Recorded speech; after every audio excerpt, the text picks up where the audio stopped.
Tuloy pa rin ang bangayan ni Pangulong Rodrigo Duterte at Senadora Leila de Lima. Ang senadora handa raw magbitiw sa pwesto at magpabaril sa harap ni Digong kung mapatunayan na sangkot siya sa iligal na droga. Ang Pangulo hindi raw natitinag. Umaaksyon si Zonny Esguera. I'm willing to resign. I'm willing to be shot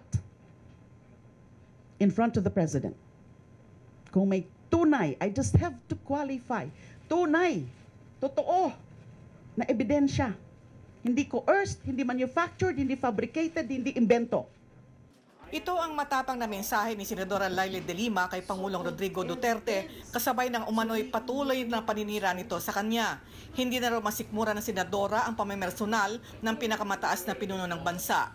Partikular na ang pag-ungkat nito sa umano'y relasyon nila ng dati niyang driver. Pagamat inamin ni de Lima na malapit siya rito, hindi raw totoo na kalaguyo at kolektorya ito ng protection money mula sa mga drug lord sa Bilibid. Alam niyo po, mahal na Pangulo, alam niyo po, dyan, so, kung ipipilit niyo po yung akusasyon ninyo na ako'y nakinabang sa droga dahil cuddler ako o protector ako o dahil nakatanggap ako sa kanila, whether in the form of campaign funds or whatever, alam niyo po, mapapahiya kayo dyan. At ayaw ko pong mangyari yan sa inyo. Napilitan na rin daw magsalita ang senadora tungkol dito dahil sa awa sa dating tauhan na pinahahanting na umano ng Pangulo.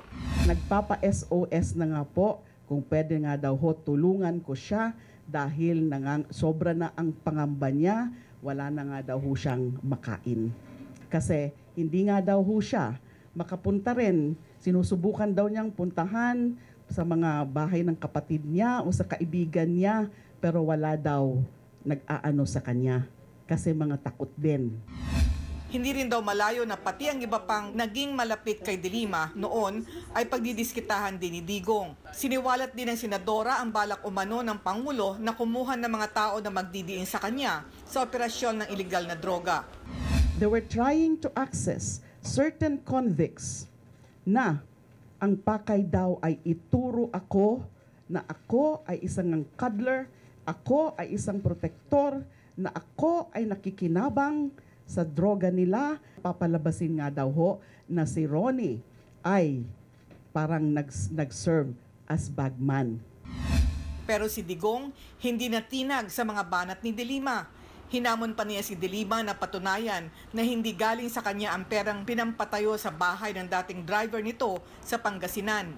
May I ask you, the name of the house in Pangasinan was named under the title was in favor of under the sister of your driver. Where did she get the money? Tell me. Where did your driver get the money to build such a good house? Dumipensa rin si Digong sa umano'y pagdamay sa dating driver ng senadora sa isyu ng iligal na droga. I have to mention the connect between de Lima's driver and her. Otherwise, it looks stupid. Why would the inmates obey a driver on the mere approval of a driver? Para kang Senator de Lima, it was your greed and your immorality that did you in. Hindi mo na matago yan. It's all lost. Umaaksyon, Sonny Reyes Esguera, News 5.